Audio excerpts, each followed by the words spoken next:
The Zeltharian interrogation chamber hummed with a low, menacing frequency, designed to induce despair in most sentient species. Commander Vex 9 observed the human prisoner through the reinforced plasma barrier, his four eyes studying the motionless figure slumped against the far wall. Subject has maintained this position for 73 cycles, reported his subordinate, Lieutenant Krill. No movement, no verbal responses, minimal vital signs.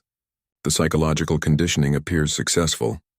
Vex 9's mandibles clicked with satisfaction. Humans had proven surprisingly resilient compared to other species they'd conquered. But this one, designated Prisoner 2847, had finally broken. The human sat with his head hung low, shoulders sagging, the very picture of defeated despair. Excellent. Begin the neural extraction protocol tomorrow. The High Command will be pleased to finally access human military strategies. Vex 9 turned away from the observation window. Double the guard rotation tonight. Even broken, humans can be unpredictable. What the Zeltharians couldn't see was the faint smile playing at the corners of Captain Marcus Chen's lips. For 3 months, Chen had endured their psychological torture, their attempts to break his mind with sonic frequencies and neural disruptors. But what his captors didn't understand was that humans had spent millennia perfecting the art of endurance. Every Special Forces operative learned to compartmentalize pain, to find the quiet place in their mind where hope lived, protected and nourished. Chen had been counting. 73 cycles meant approximately 96 Earth days, long enough to map every sound in this facility, to memorize the guard rotations, to understand the subtle vibrations that indicated which systems were active when. The Zeltharians believed in technological superiority. Their plasma barriers, their neural scanners, their quantum locks, all designed to contain species that fought with conventional tactics. They hadn't accounted for human creativity. During the long hours of apparent catatonia, Chen had been working. The standard-issue prison garment was made of a synthetic fiber that, when unraveled carefully and twisted in a specific pattern, became remarkably conductive. Thread by thread, he'd been preparing. The food dispenser operated on a simple electromagnetic pulse system. Chen had discovered this during week 2, when a guard had activated it while standing too close to his cell.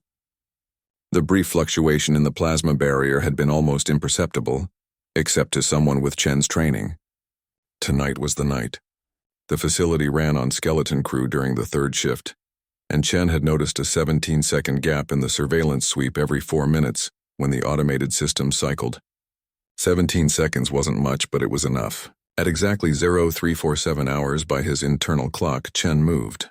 His makeshift conductor, woven from months of carefully harvested threads, snaked toward the food dispenser's activation panel.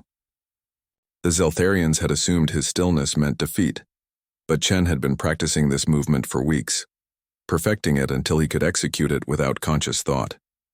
The conductor touched the panel. A brief electromagnetic feedback pulse traveled through the system, causing a momentary fluctuation in the plasma barrier. Chen rolled through the gap, his body moving with the fluid precision of someone who had rehearsed every motion. The corridor was dimmer during night cycle, casting long shadows that Chen used to his advantage. His barefoot steps made no sound on the cold metal floor as he navigated toward the central power core. The Zeltharians had made a crucial error in their facility design. They'd built it like a fortress designed to keep enemies out, not to keep prisoners in. The power core chamber was guarded by a single sentry, whose 4 eyes were optimized for detecting movement in bright light. Chen approached from the creature's blind spot, using the equipment's electromagnetic field to mask his heat signature. The guard never saw him coming. Chen's hands found the alien's neural cluster, a vulnerable point he'd identified from months of observation. One precise pressure application, and the guard collapsed unconscious. Non-lethal but effective. The power core itself was a marvel of alien engineering, but Chen didn't need to understand its operation completely.